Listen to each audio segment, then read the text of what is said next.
Welcome, everyone. My name is Julia Toothaker, and I am the career coach and strategist behind Ride the Tide Collective, the podcast, and the company. This is a career-focused podcast that helps ambitious professionals strategize and take action to control their career in a way that aligns with their personality and their values. This season, I am embracing the collective part of my company name, and I've invited on various coaches and experts to talk about topics that impact career development and career decisions.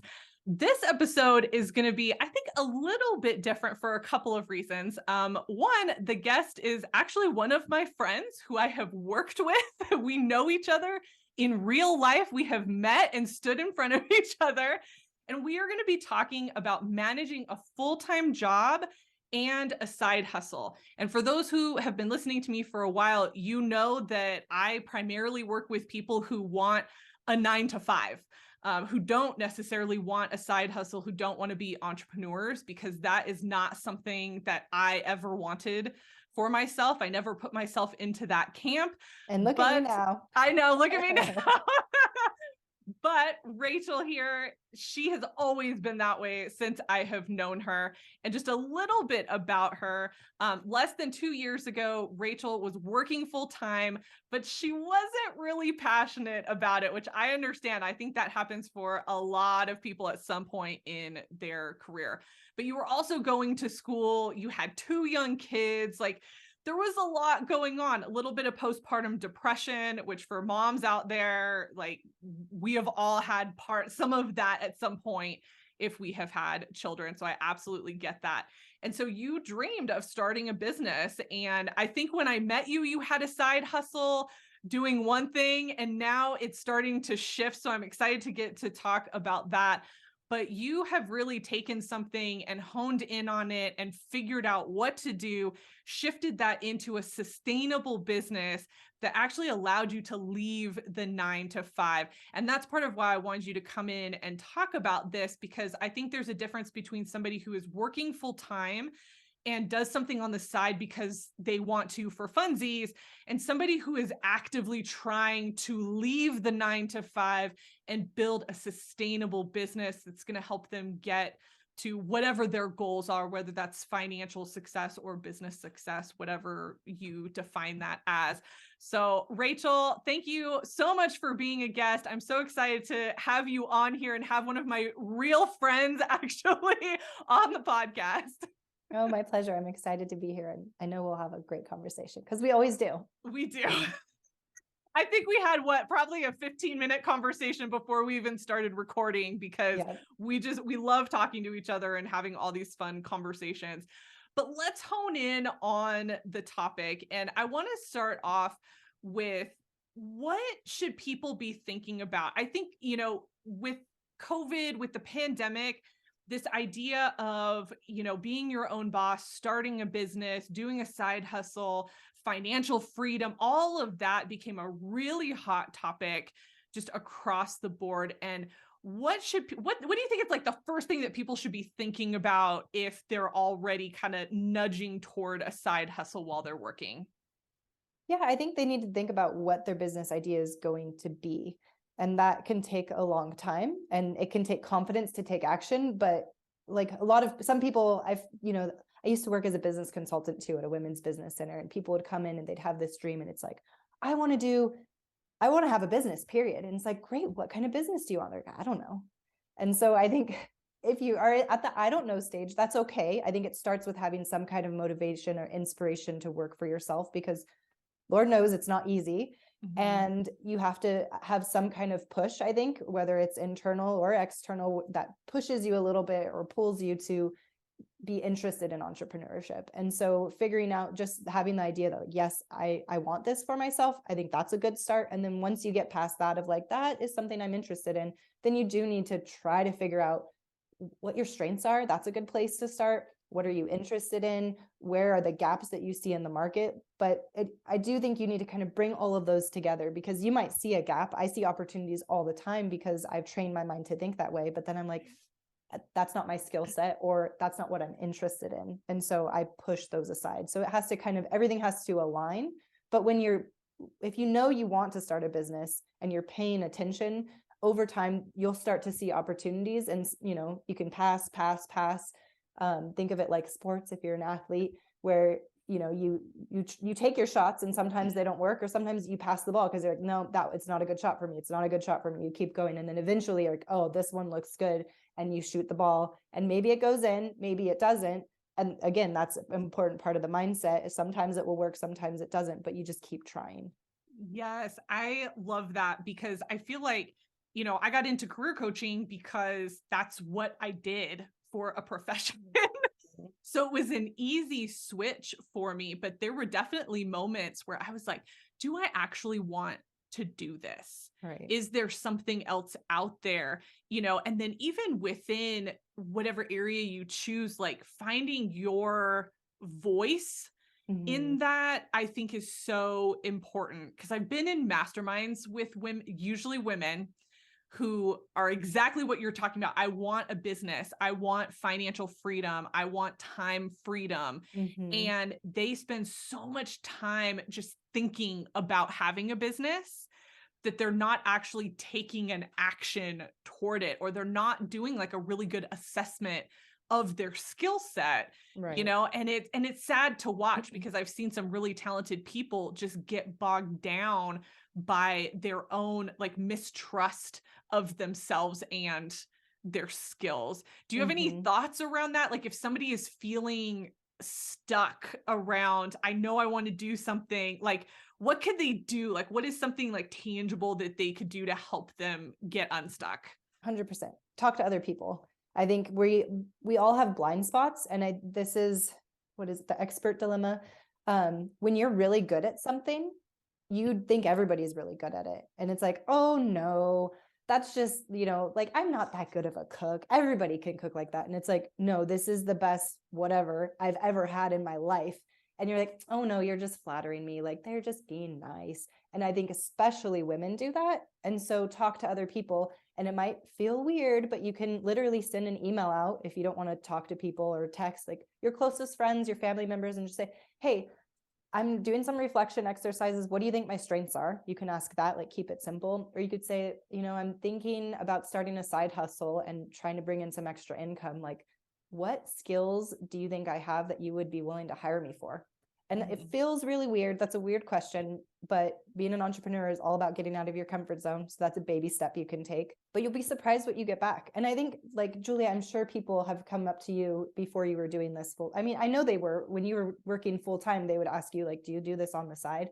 That's a huge clue. If you're really good at something and you do it for work a lot and people know about it, like, I think when I was younger, this didn't happen because you're just young and not that many people know you and you're still figuring out what you're good at. But as you get older and you have a certain role, people know who you are and know what you Mhm. do, and they keep their eye out. And sometimes they, you might be at a cocktail party or at a dinner or something, and somebody's like, hey, let me pick your brain about X.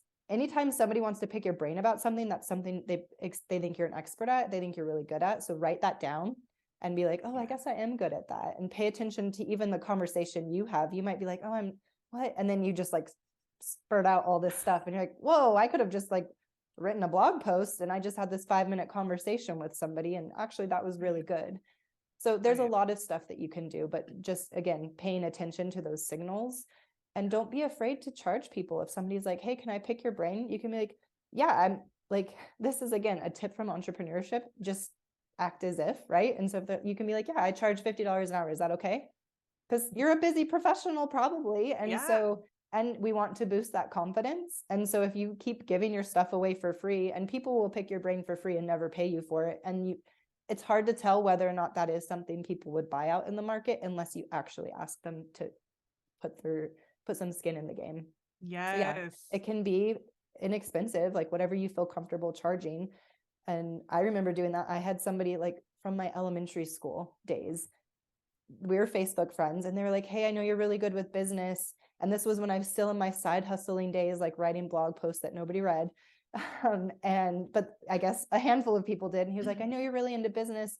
I'm thinking about starting this business. Can we meet? And I hadn't talked to him for years. I kind of felt bad. I was like, yeah, it's $200 an hour. He's like, okay.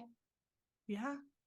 And I feel like I should frame that check, because I came home to my husband like $200 is nothing, but at the same time, it's a lot for an hour. And I was just like, Yeah. I made $200. I didn't show him that, right? I wasn't Right. like, oh my God, you're going to pay me. I was like, yes, it's $200. Okay. Would you like to meet? Period. Right. So that's the sales, Rachel. And then the inside that my husband gets to see is like, oh my God, I made a sale. Yay. I'm an expert now. Somebody paid me for this.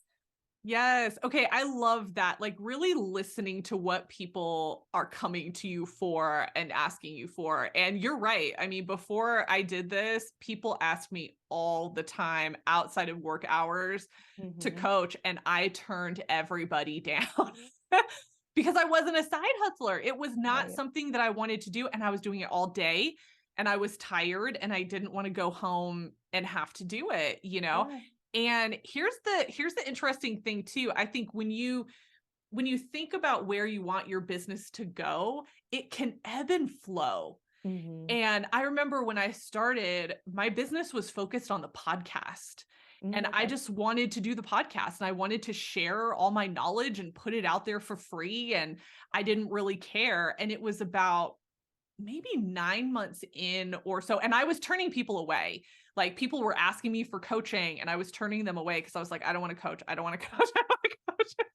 And finally, about 9 months in, I was like, oh, maybe. Okay. And I reluctantly gave in. But that was because I knew where I was mentally, I knew where I was emotionally, and I wasn't ready. I wasn't ready to give of myself in that way. And Mm-hmm. so I think understanding kind of where your energy lies is 100%. so helpful because if you have like a really demanding 9 to 5 job, you know, thinking about what adding a side hustle to that could be like and what you want to do because you started out doing you said blogging but then you were selling resources so you weren't necessarily selling like your time the way that like me as an individual coach would do. Can you talk a little bit about like the difference there in terms of like passive income versus you being actively part of the product? 100%. And I'll go way back because I think it's helpful for people if they haven't started a side hustle yet. So I worked at a women's business center. I studied entrepreneurship. I was always, when I decided on my degree, I wanted to go into fashion merchandising. And then I picked entrepreneurship because the school I went to didn't have that. But I was like, I want to own my own retail store. I don't know. That was my 18-year-old Rachel dream. And then when I worked as a non-paid intern at the Women's Business Center, I realized I liked business consulting. I liked helping people and creating trainings. And like, I basically got paid to learn and then teach other people, which is just more learning. And I love to learn. So I was like, this is cool. You can get paid for this? Whoa. So I wanted to do a course and I partnered with the Women's Business Center and launched something. It was like a 90-day business challenge. And it was like $1,000 per person. And this was when we first met, Julia. And Yes. so I did this and I launched it and it was like a handful of people, but I was like, hey, it was maybe 4 or 5 people, but that's $4,000 or $5,000 because it was a higher ticket item. So I was so proud of myself that I was able to sell that. And I was very surprised, I'll be honest, but it took it out of me. I pre-sold it. I partnered with them and then I had an outline and I created 2 weeks of content. And then I was 2 weeks ahead of them. And then we would have a workshop. It was either the first time I launched it, I think it was every Saturday, like an 8-hour class. So in 2 weeks, I created an 8-hour For day. $1,000? Yeah. And then we met for like 6 sessions or something. It was a good deal, right? Yeah, that's a really good deal. But I was like in my 20s at the time. So I was like, that's a lot of money. But yeah, my hourly rate was like really low, but I just wanted to create this thing. I was like, I just got to get it created. So I did that. And then I was so excited and had so much fun, but also it would take it out of me because it was live. And so it took all this time and energy. It was when I first started working with you at the Drucker School. And so, but once I had the content done, it was like, okay, that was the hard part. Then I did it one more time and that was like, it was good, but it was again, like 4 or 5 people. And then I was just like, okay, I'm done. Like, I don't want to do that anymore. That was a lot of work. And I think too, I didn't have the confidence to like really try to market it to like thousands of people. Mm-hmm. And the technology was there, but it's not where it is now. That was over 10 years ago now, I'm sure. And so creating a digital course was just harder and I didn't have the knowledge at the time. So then I was just like, okay, that was fun, but like, I think and to talk to your point about energy, it took a lot of my energy and the payoff wasn't that high. So I was just like, okay, I have this content, I've done this thing, I have some confidence, I learned a lot, I think I'm going to take a break. And then I did dog sitting. So that was random, but that was actually a lot of fun. Because now they have Rover. It was dog vacay at the time, but it's basically like Airbnb. So you just put your house up there and you can get clients really easily. So the marketing is super simple, and I love dogs. And so they would just like come hang out at my house. I remember one July, because of 4th of July, everybody was on vacation. We had like 7 dogs here, but I made like $1,000 that month to just hang out with cute little puppies and like let them hang out in my backyard or whatever. So that was, from an energy perspective, it took a lot less of my energy. I didn't have to market anything. I just had to do a couple like customer service emails, and then they would do like meet and greets. So, on a weekend, they'd come over for 10 minutes and be like, yeah, you're not crazy. Your house looks clean. We want our dog to stay here. Yeah. And so that was fine. And then I had a dog get out and it lived, but there was some drama with that. And so that took a lot of my energy. And then the risk was high and the reward wasn't worth it. So then I was like, I'm not doing this anymore. And so that was kind of my journey. I just dabbled, and then I had kids, I got busy, I got promoted. And so work was busy, and I just kind of was like, I still like side hustles, but I wasn't actively pursuing them. I had my son and I was on maternity leave, and I'd had a blog before, but I would like start it and then write some things and then get busy. And so there was a course that I saw that was teaching you how to blog. And I was like, okay, last time I just did it my own and it didn't work well. So let me buy this course. And then they had a course about how to sell printable products on Etsy, which I'd never heard of. And I was just like, that seems easy and like interesting. So I'll just buy both of these. So I started my Etsy store first, because I'm just going to get it set up, like do it for a couple weeks or a month, and then like move on to the blog, because the blog will take more time. So I did the Etsy store in the month, and then next month I did the blog, and then I tried to do the blog for a few more months, and then I just got bored of it or whatever and busy. And then I was trying to like build a social media following, but didn't have any products, and, doing all the things and being busy but also working full time. So it's like, it was just kind of fun hobby practicing. And then like another year later, I had my daughter, and then I was on maternity leave, and I was just like, what am I doing with my life? And I wasn't happy. I had postpartum depression, but I had studied positive psychology in grad school. And so I was like, okay, I'm depressed. This is not fun. I don't like my life that much, but I know that there are tools that I can use to make it better. And we're in the middle of COVID. I'm isolated. Like, if I'm a doctor, like, what's going on with this patient? And I'm like, oh yeah, there's some things that aren't great. Once I looked at those and was aware, I could improve them. And so I was like, okay, I probably need some more human interaction. I scheduled a family FaceTime, which we still do to this day. That's once a week, on the weekend. That helped me get, more connection with my family and things like that. So I started putting those things, but I also was looking at like all the side hustling random stuff that I was doing that wasn't giving me the results I wanted. And it was stressing me out. And so I was like, why would I do all this? So I evaluated everything. The blog wasn't making money, but the Etsy store actually was. It was making like $50 a month, and I was literally ignoring it. And so I was like, well, what if I actually paid attention to it? What could I do with that? And the other thing, again, because I studied positive psychology, I think I had more of a fixed mindset in the past, where it's like, you're either smart or you're not. And like, this is what I'm good at. I'm not good at those things. And that's just the way it is. And then I shifted to be like, no, let me have more of a growth mindset of like, maybe my Etsy store is only making $50 right now, but there's other people that are making more, and they're not that any smarter than I am. They just have studied more. They've learned something that I don't know, but I can learn that too.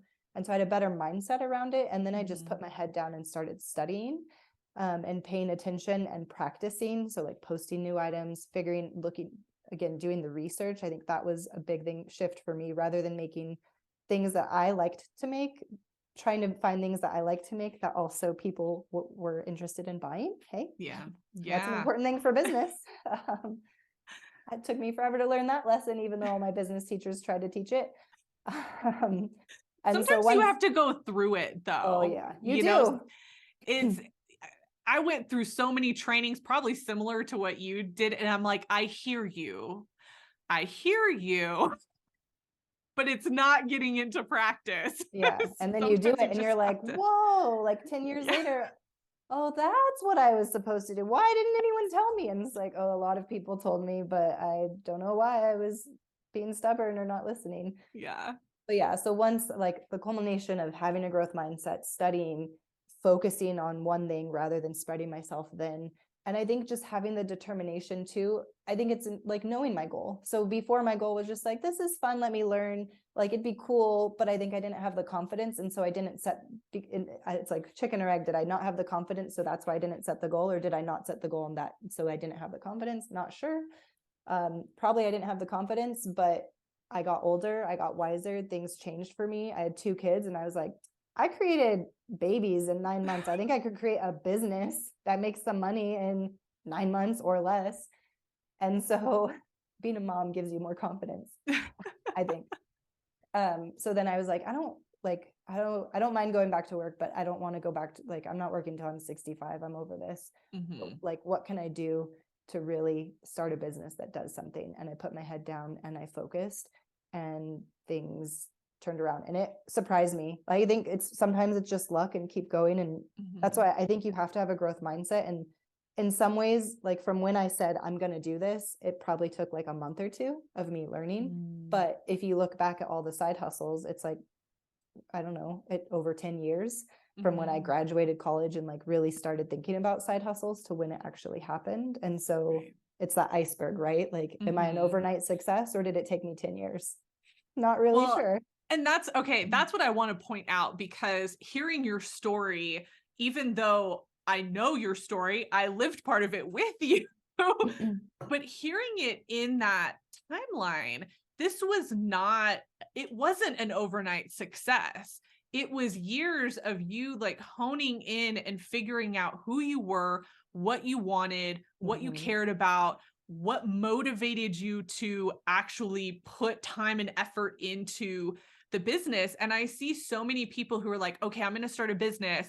And then it's like, if it doesn't work in that first launch, they're out. They're like, I have failed. It's done, and I'm sitting over here like, you can't give up that quickly, because so I have a friend who is also a career coach. And so we talk like this all the time. We're talking strategy and all of that, and we're in the same space. And so it's really fun to have those conversations like, what's working for you? This is working for me. But we talk all the time about, if somebody is having like massive success and it looks like it's an overnight success, you have to look at what they've been doing ahead of that.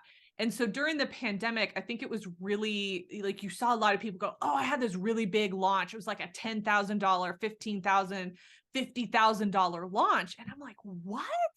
How are you doing that? Well, they had an established social media presence. Right. And they had an email list with like 25,000 people on it. So I'm like, yes, you're going to have a successful launch because you have an established audience, probably from something else. It might not even be the thing that you just started. It could be from something else. And now you're actually honing in on the business side. And I hope that people hear this, because this was something that I had to learn going through, and, all the imposter syndrome of, am I actually good at this? Seeing people who are successful. And I'm like, you don't even have a background in this. Like, how are you so successful? And separating somebody who's a good marketer from somebody who is actually an expert in the area, and then making sure you understand the background of somebody and why they have been such a success. 100%. And I think there's one, I don't know if the people on here are interested in creating like a digital marketing or being an influencer in any kind of way, but especially in the online space. But I think it relates to all businesses. It's a numbers game. And so that is so hard for people to understand, especially if they went through like a traditional education, like K-12, they weren't homeschooled or something, because in school you get a 90% and that's an A, and an 80% is a B. And so like basically you're close to 100% and that's success. Well, in business, literally a 2% conversion rate is good. It's like golden. That's the goal. So your goal is to fail 98% of the time so that so you can be successful 2% of the time. So like, I love digital business because I don't like to fail. So I can just do it digitally, right? Like I can set up a system And like, if I look at my Etsy stats, it's between 2 to 5% is my conversion rate, but I don't have to be calling people and saying like, do you want to buy this? Do you want to buy this? And quite frankly, my products are priced too low for that to make sense for me from a time perspective. And so you were talking about energy before. Know that it's a numbers game, and like keep that in mind for the type of business that you're going to have. If you're going to have a person to person, are you going to have to do sales calls? If you have to do sales calls, it's probably going to have to be a higher ticket item. If it's a higher ticket item, you're going to have more confidence, because you're going to have more time potentially, or be really good at sales or whatever you're doing, because you just have to have a high close rate so that it doesn't take too much of your time. And so understanding the numbers and like taking your emotion and your ego out of it is really hard to do. But I'd like, again, remember 2% is good. Yes. Like 2% is an A+, and it was really hard. If you're a high achiever, it's hard to get that through your head. Right? Yes. I can't. But that's the list of the person. You look at somebody and they have a list of 25,000 people. So they're 2%. It's like they can sell, quick math, I think that's 50 people is 2% closing. Maybe it's 500. I think it's 50. But then if they sold that for a couple $100, it's like, there you go. There's $10,000. Right. But if you have a list of 100 and half of it is your family and you're offering a product that they don't want or need, right, you're not a failure. You just haven't done the marketing. You haven't done the stuff that you need to be successful. So just keep working. Right. Oh my gosh. When you talk about being a high achiever and going into business, this is why I didn't want to do this. Like, I mean, people have listened to the podcast. They know why I do my business. Like, they understand my life events and all of that. But I think this is what really held me back early on, because I was like, I can't do this. There is no way. I don't have a presence, because I started from nothing, right? Like absolutely nothing. And it was hard to get into that growth mindset and understand, growing a presence online, finding the right thing, finding your voice. Even as somebody at the time, I think when I started, I had, I think 8 years of experience when I started my business. I'm now like over 11 or 12 now. And so it's like, I knew what I was talking about. I was good. I am good at what I do. And at that time I was good at what I did, but I was so held back by the business side of it and the intimidation of seeing all of these other people be really successful in my niche, that I was like, there's no way I'm going to be able to do that. And I'll tell you, I've been in business now for like 4 years. Last year, so year 3 was actually the turning point for me. That was the true, I think, moment where I went, we are doing this like for real. And we're shifting. And I shifted my mindset, I shifted my language, I shifted my marketing, I shifted everything. But it took me those 3 years to find my voice, to find who I wanted to be in the space that I'm in, which is career coaching. And just the confidence, even though I am a confident person, I'm confident in myself as a coach, the business side is like a whole other animal to have to learn. It's crazy. It's absolutely crazy. So I appreciate you talking about this, because you don't realize how much work it really takes until you are in it and you're trying to build it, and you really have to push through failure. And as a high achiever, it is so hard to do that when you come from an environment where you didn't fail. 100%. It's a mental game, huge mental game. There's stats that say like people that were not A students, like C, D, F even students, they're usually more likely to be entrepreneurs or successful entrepreneurs, because they're more willing to take risks, and they don't care about the safety because they never had it, right? They were never the A+ student that got the pat on the head. And so they're just like, whatever, I'm going to break the rules. Like, I'm not showing up to class. I'm not doing things like, you didn't give me permission to be a career coach. I don't care. I'm going to do it anyways because I'm good at it. So it's just like an attitude shift. But I think that was a realization for me, is how much of a mental game entrepreneurship and even just being a side hustler is. Yes, yes. Okay, you have given us already so much information, but as everybody knows, as I'm doing this season, I want to have some really clear actions associated with this. Some of them we've already talked about, but I want to reiterate just to make sure that everybody can kind of work through this on their own, because I think deciding to do a side hustle is a really big deal and a big impact in a lot of different ways. So let's start with some actions. What do you think is the first thing that people need to do when they're thinking about this? So step one, look at your time, do a time audit, figure out where you're spending your time. Where can you give up? Like, are you spending 3 hours on social media and you're okay to not do that? Maybe you really want to do it. That's okay. But you need to be real with yourself. And I was talking earlier about, are you going to be making sales calls, or are you going to be doing some kind of digital marketing? Or even do you just need to learn some stuff before you start your business? But all of that takes time. And so I would start as the foundation, like, where is the time? Where can you find time in your schedule to do this thing? So start, just literally get a piece of paper and track your hours for the day. And then you can reflect on it at the end of it and be like, okay, well, did I need to take an hour lunch, or could I have taken a 30-minute lunch? Did I need to wake up at 7? Could I have woken up at 6? Like, you can find the time. And then I think be real with yourself. You might be like, I can wake up at 6, but I don't want to. And then maybe a side hustle, at least right now, maybe it's not right for you. And that's okay. But it's better to know this rather than, I think some people, like you're talking about the women, they have this dream and it's like, it's fun to talk about something. But then when you look at the reality of your life, like, your life's not bad. Right. And actually it could complicate things or make it worse if you started this. And so maybe you don't want to do it, or maybe you don't want to do it right now, and that's okay. But I think understanding your time is a really good start. Yeah. Oh, I love that. I think having those realistic conversations about the stage of life that you're in, and one of the things that I heard you say at least twice was a lot of this would come up when you were on maternity leave, which means you had a little bit more breathing room and space to actually think about what you wanted to do. And so it takes time to be able to do that. I know I don't even call myself an entrepreneur because I'm extremely risk averse. Like, I feel like you and I are on opposite ends of the spectrum in that way.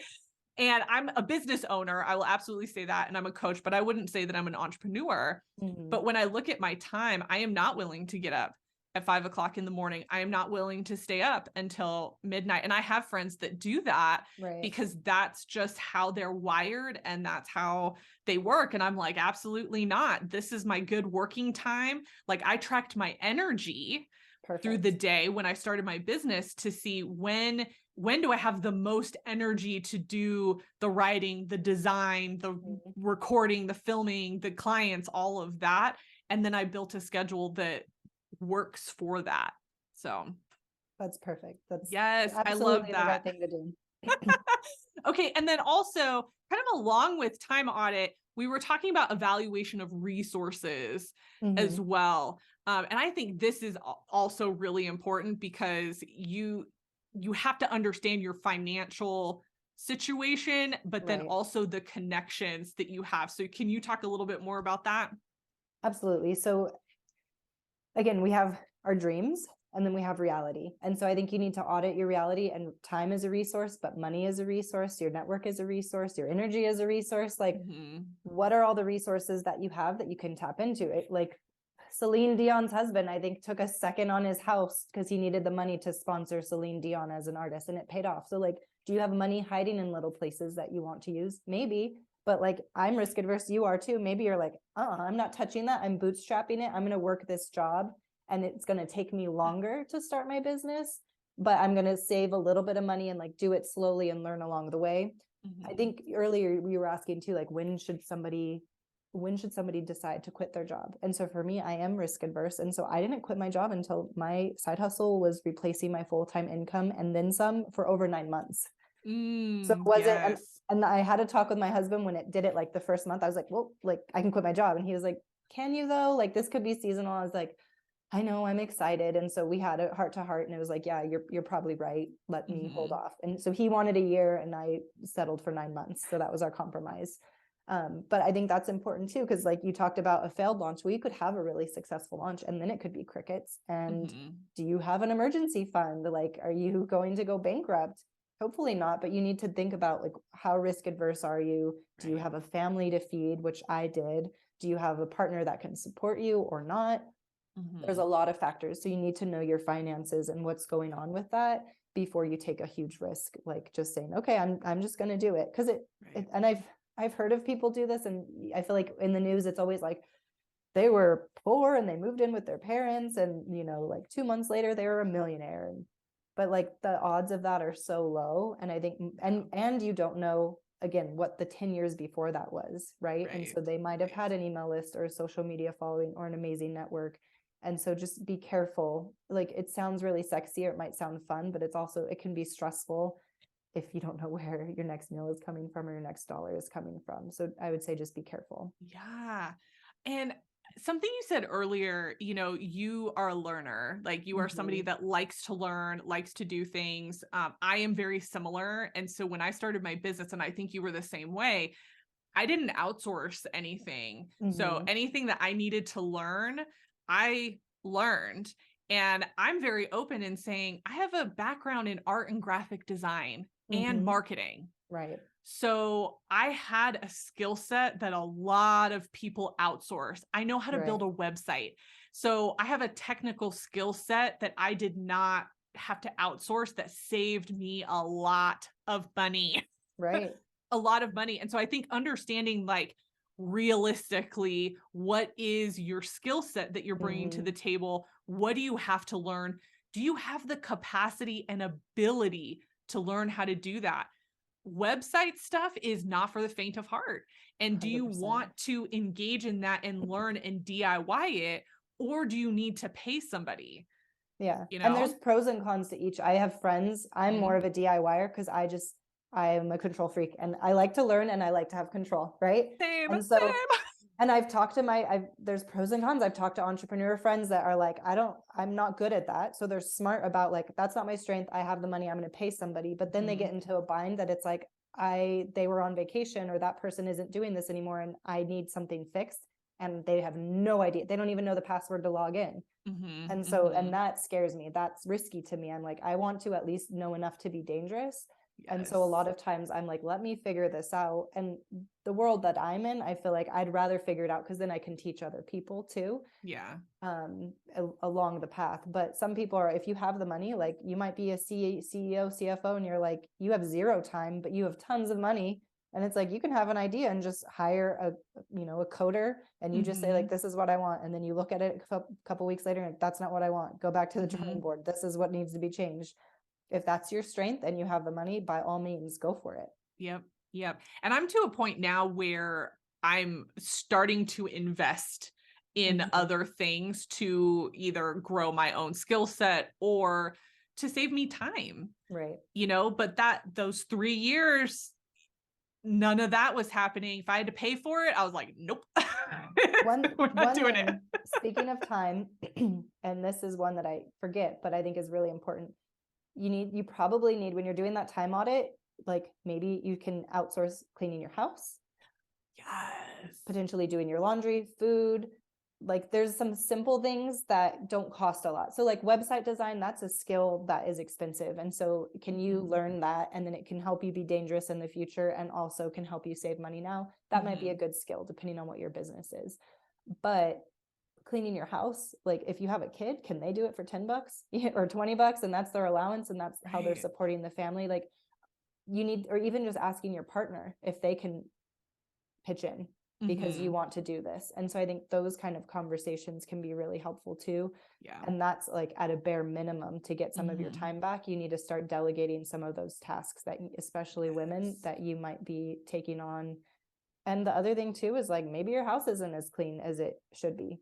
My mom raised me to be very neat and tidy and clean, and we cleaned once a week, and now I have a housekeeper and she comes every other week, and my house gets messy, and I'm okay with that. But it's because I wanted to focus on the time with my kids was more important, and time on my business was more important. And so it's like I can have a spotless house and be stressed out and busy, or I can have a business and time with my family and maybe my house isn't as clean as I want to be. I bought a Right. Roomba, you know? Right. We bought one too. Yeah. That thing's amazing. Okay, I want to highlight something else that you said because I think this is not talked about enough in the entrepreneurial business world, is having that conversation with your partner if you have a partner. Mhm. Because I will tell you, the best thing that I ever did was bring my husband into the fold just enough that he understands what I'm doing. And so Mhm. because I'm solopreneur, I'm on my own, like, yes, I have people that I talk to, but he's the constant that's here, you know, Right. at the end of the day when I'm wrapping things up. And so he knows about my products, he knows what's going on, he knows about, you know, how many clients I have at any given time and all of that. And being able to have an open conversation and say, hey, this is a big week. I've got this many things going on, or I've got this presentation, or I've got that, like, I'm not going to be around, and have him understand because we've had a conversation around my time versus his time and all of that. I cannot stress that enough, because if you have a partner that is not going to support you, that is going to impact your motivation and what you're able to get done in your business. 100%. And I think confidence is a really important thing. And sometimes your confidence will wane. And if you have that conversation up front with them of like, if I'm feeling scared ever, I need you to be in my corner. Cause and maybe you have the conversation like, I'm gonna try this. And if I'm scared or if I'm failing, I want you to pull me out. I want you to be like, you know what, it's okay, I'll support you, just quit, like burn everything and go back to the job. Maybe that's what you want to do. It's like, let me try this. And like, if I don't like it, I want you to tell me it's okay to quit. Maybe that's the conversation you want them to have it up front. Or maybe you're like, no, it's going to be hard, but like right now I'm in it. And when it gets hard, I don't want you to say it's okay to give up. I want you to push me and say, are you sure this is what you want? Or like, listen, but also be like, everything will be okay. You got this. I believe in you. You can do this. Because sometimes you need that in your corner, but it's helpful to, like, when you're in a good frame of mind, to know what you want and like share that with your partner so that they can be that for you. Because you're gonna have hard moments, and if you complain a lot and you're like, this is really hard, and your partner's like, yeah, it is hard, you should give up, and then you're like, well, I don't want to, but now I feel like I should, and now you don't believe in me, and do I believe in myself, and maybe we shouldn't be together, and it can just spiral. So you don't want that to happen either. Yes. I will tell you, one of my favorite things, and you actually know my husband in real life, but he is a much more held back person in terms of, you know, encouragement and strong silent type is a good way to describe him. And so when I get very nervous about things, or if something goes well, it happens on both spectrums.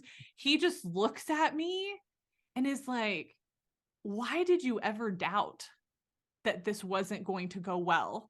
Right. Like, you know who you are, right? Like, he will say something, or he'll even like roll his eyes at me, like, are we really having this conversation right now? And I'm like, I don't know. And he's like, oh my gosh, like, what's up with you?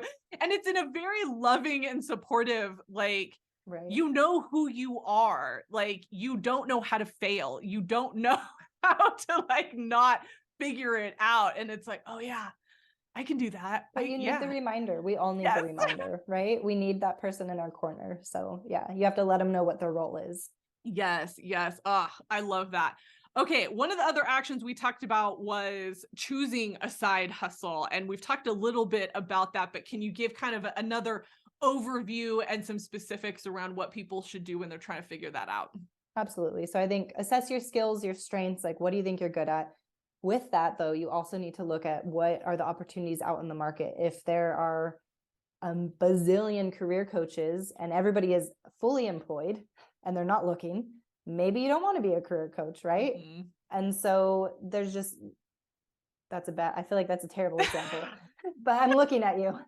But you need to do the research of, is there a demand for this thing? And so I'll give you a hot tip from my business. Literally go to trends.pinterest.com or trends.google.com, or Uber Suggest is a great one too, but it's basically doing keyword research. And so people you know, back in the day, you look up the yellow pages, there's no data. Now people, when they want something, they want to purchase something, they literally Google it. Well, Google collects all that data, and so does Pinterest and all these companies. So you can literally go into the back end of this and type in words like career coach and see how many searches are happening per month, whether you want to start a cleaning business or things like that. And you can even drill it down, like if you wanted to be a housekeeper and say housekeeper near your city, how many searches are happening for that? And you can look at like is there high search volume, and there you can, it even shows you if there's low competition. So like, yes, a lot of people are searching for this, and there's not that many websites with this specific keyword that are popping up. So like, that's a clue that maybe that's a good opportunity. So I think that's the really important part. And then even going out, like we talked about, going out in the world and talking to people. And, you know, if you're at the strengths, you're figuring out what your strengths are, you ask your friends what those are. But then if you know, like, okay, this is the idea I have, you can go to your friends and family that you know that might be interested in this thing and ask them, and they can be your first customers because they already know, like, and trust you. But then you can start cold calling people. Like, who is your target market? If you're going to offer something and you think it's amazing, again, house cleaning is just simple, but like you could knock on doors or put a little business card on every door, and that doesn't cost you much, and it takes you 30 minutes, and maybe somebody will call you. Right. And so that's like an inexpensive, fast, simple way to like get some data back to like, okay. And again, remember, it's a numbers game. So if you put 100 flyers back, you're really happy if you get 2 calls. And again, that seems crazy, but that's the world we live in. And so you just keep doing that. And if you hear crickets, you can keep trying, or maybe you shift some things or try again. But it's important to constantly be looking for that data. Yeah. Oh my gosh. I love that. And we'll link those links that you mentioned. I'll put that into the blog post so that people can access that really easily to do their own research. Okay. I want to talk about the career coach thing though, because what I think is different with my situation is I had a career in this and then did a business. And so if you're in a similar scenario where it's like you've had a full-time career doing the thing that you want a business on, you have to figure out what that niche is going to be. And so as a career coach, I was like, okay, I had 8 years at the time, 8 or 9 years of data I worked with people from all industries, all personality types, different levels, you know, from freshmen in college to people who were doing encore careers and they were 70 years old. Like, I had a wealth of data, and I went through and said, who were my favorites? Where did I see the biggest impact and change in people where I felt good about it? And I felt like there was a really natural connection, and I was working in my strengths. And I was like, high achievers. It was really working with people who are high achieving. And then once I like lost my parents and had my kid and all of that, it was high achievers who are lost and who are questioning and who want control back. So if you've been following me, hello, control your career.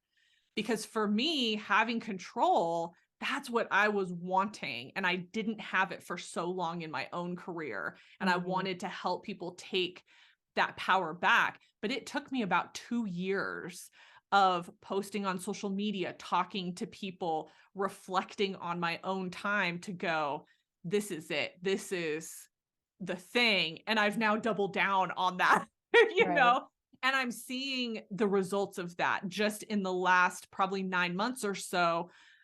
Oh man, my business has changed dramatically because I figured out the niche, I figured out the thing, and I'm doubling down on that. And I'm saying no to things that I don't want to do. And I think that's really important too, when you're trying to figure out what you want to do, figure out also what you don't want to do.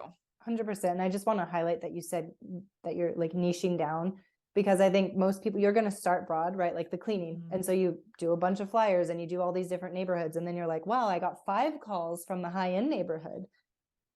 Maybe I should market more there. And then you're like, okay, I'm not just cleaning company, I'm cleaning for high-end homes because I have X amount of years of experience in XYZ, or maybe it's for like medically, what is the word?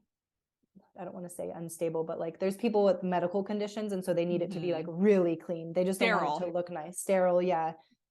medically fragile. Like my Oh, sister is a got it. speech therapist, so there's like children and adults that are medically Right. fragile, and so they might need so you can niche down, and then there's much Mhm. more demand because people are looking, they don't want just anybody, and they Mhm. appreciate your strengths and your story. And so Mhm. you start to hone in on all those things, and I think that is really that sets you apart, and you start to differentiate yourself, and then you can sell more. Yes, yes. Oh my gosh, I love this conversation, Rachel. This is so great. Try to add value, right? All right. So the last action that we had talked about was a growth mindset. And that is something that I think, I hope the audience has heard throughout this conversation, because you and I both have had different points where we're like, are we even doing the right thing? Are we any good at Right. this thing that we're doing? So what do you think are some like really tangible things that people can do to help with that growth mindset if they're questioning themselves? So a really tangible thing that you can do is just try to change your questions. So I think Mm, things that people do, your questions and the inner talk that you have. And so a lot of times people will just like, why am I a failure? Right? That's very negative. Instead of saying something like that, you can ask the question like, what can I learn from this? You're going to fail. We're all going to fail. We're constantly failing. But the hope with a growth mindset is that you fail forward and you learn something from it. And so anytime something bad happens, if you can feel your emotions, they're valid, feel them. mhm, And then when you get to a little bit better of a place, ask better questions. So ask like, what mhm. can I learn from this? And like, I mean, you've dealt with your parents dying. I know that was emotional. I can't imagine that. Like that is one of my biggest fears. And I know it's going to happen. It's going to happen to all of us, right? It's scary to deal with, but I'm Mhm. sure you learned a ton from it. And now you're on the other Yeah. side, and you can you can share your Mhm. story. And I feel like you're in some ways a better person for it because of the fact that you've gone through it, and you can help other people go through hard Mhm. things, whether it's the loss of parents or other hard things. Mhm. It's not the end of you, and you're an inspiring story because you've dealt with something hard. Thank you. And so, but that's what a growth mindset is. And so if you can, Yeah. it's hard when you're in the moment, but if you can kind of think back, and when you're in a good moment and things aren't hard, look back at your life. You've dealt with hard stuff. And Mhm. that can help give you confidence too, of like, well, what did I learn from those things? And am I better for it? And so when you approach something that's hard in the future or tomorrow, again, just going back to the question of what can I learn from this? And it will help you pull strength and get lessons from it, Mhm. right? I've heard somewhere that Yes. like mistakes are made or repeated. Oh, what's the quote? It's almost like mistakes are repeated until the lesson is learned. I'm botching the quote. There's some Mm. way sexier way to say that, but I don't remember it. But basically, you're going to make the same mistake over and over and over again until you learn from it. And then once you learn from it, Mhm. then you can move on. You don't have to make the same mistake again. So Right. do you want to feel that pain, whatever that hard thing was, once and then move on? Or do you want to feel it over and over and over again? I feel like Mhm. that would suck really hard. So Right. might as well learn from it, move on. And then if something similar happens, you can be like, oh, I've dealt with this before. And then it's so much easier to move forward. Yes, yes. Oh my gosh. So early when I started my business, like I think within the first year or so, I was following a business coach who I loved and wished at the time I could have worked with them, but the money wasn't there because I had just started. But I was following everything, every free webinar, every live that they did. I mean, I was on their stuff. And one of the things that she said was when you're launching a product or you have something out there, if it doesn't go the way that you want, then you have to figure out what the barrier is Mm-hmm. and then make the change and make the adjustment and then do it again. And then make a change and adjustment and then do it again. Make a change and adjustment and do it again.